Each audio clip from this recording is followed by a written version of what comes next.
See. Yeah, so I'm going to have to go back out there. So I guess, went into some fear reflex and just kind of wanted to Curl up. curl up.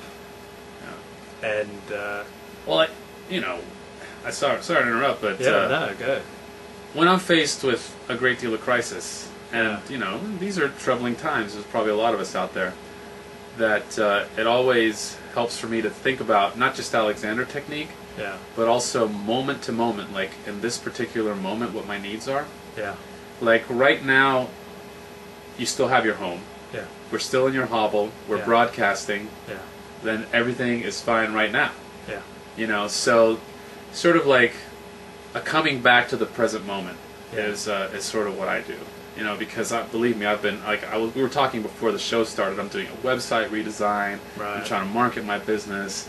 There's a lot going on in my life right now, and it can be frankly terrifying. Yeah. But coming back to these moments of inner peace. Yeah.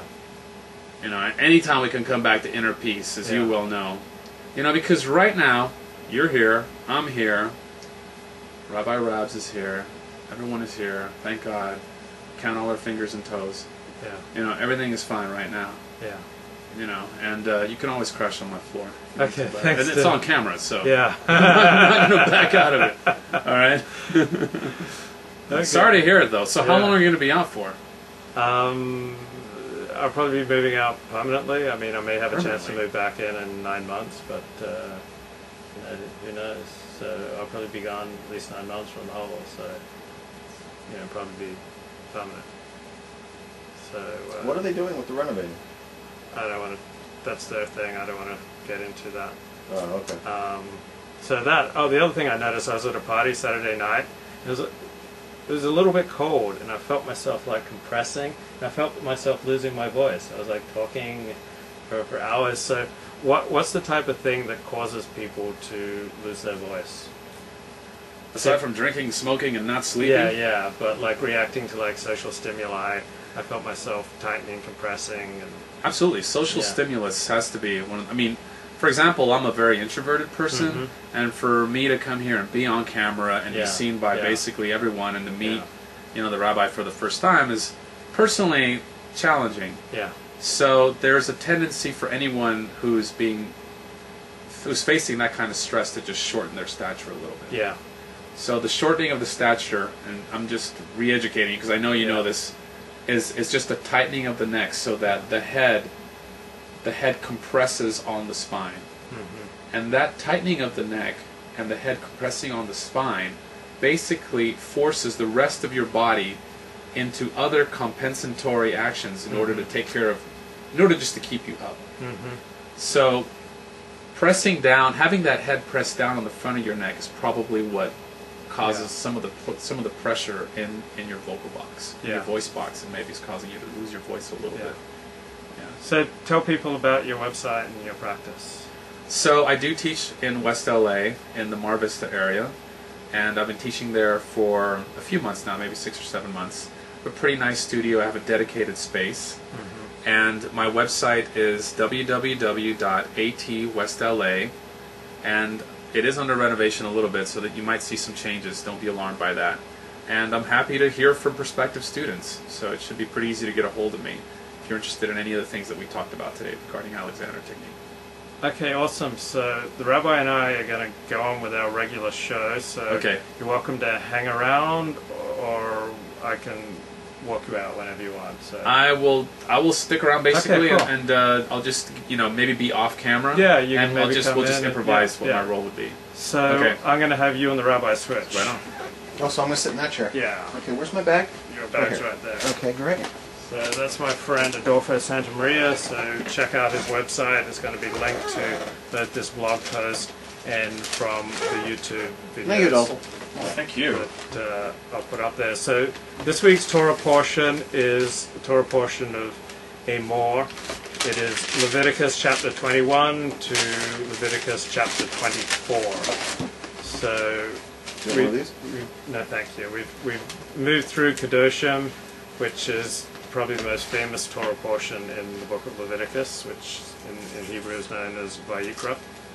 And Kedoshim has the famous injunction to love your neighbor as yourself, the and now we're moving to something that's a little more difficult to get your hands around this Torah portion. So, did you want to talk about Passover, or do you want to talk about... Let's go to the Parsha. Okay, so... We'll talk about other stuff at the end. Yeah, okay. Because I want to get people into it. Right. So, do you find that there are more or less riveting Torah portions, and is it a sin to regard some Torah portions as more riveting and other Torah portions as less interesting? I think that they're all equally interesting.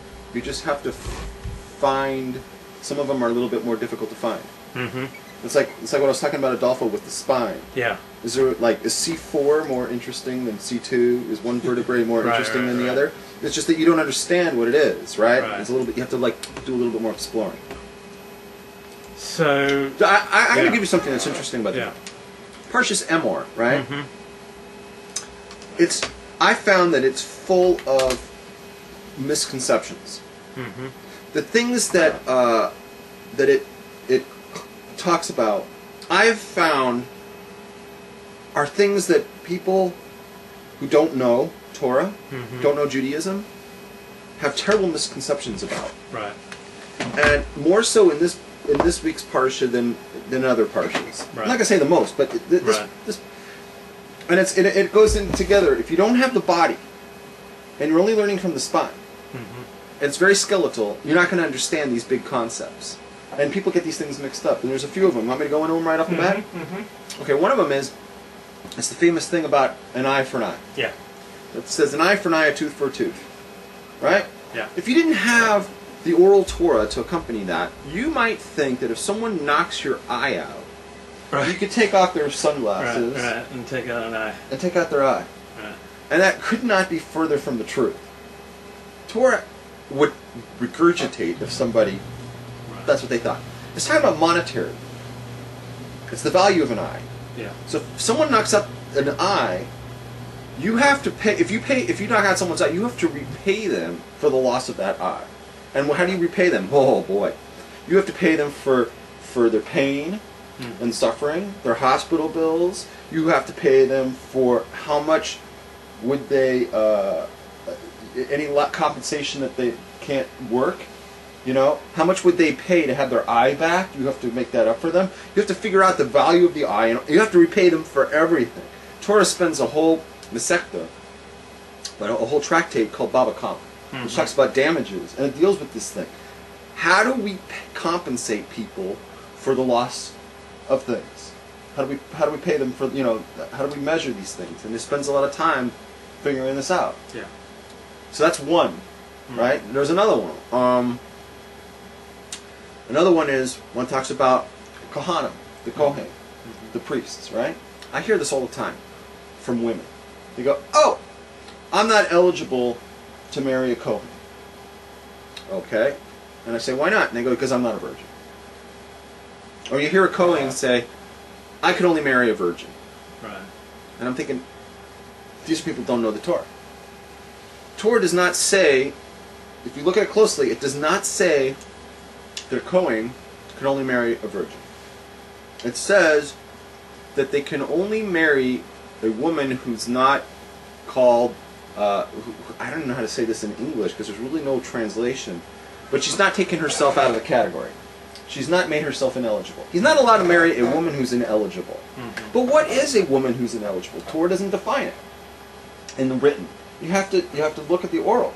Yeah. The oral says, okay, she could never have had relationship. She could never be penetrated, right, by a man that she's not allowed to marry. Yeah, such as a goy. A goy. If she had relationship with a Gentile one time, she got stripped one time by a Gentile, she can't marry a Kohen. Yeah. What's a Kohen? Oh, a Kohen is a Kohen. There's different families in the Jewish world. Okay. Okay. Yeah. No, in the entire Jewish community. The Jewish nation. Yeah. Right. There's like there's the Goldsteins and there's the Cohen. the Tannenbaums and there's the Cohens, right? The family of the Kohanes, they were the priests, and their job was to take care of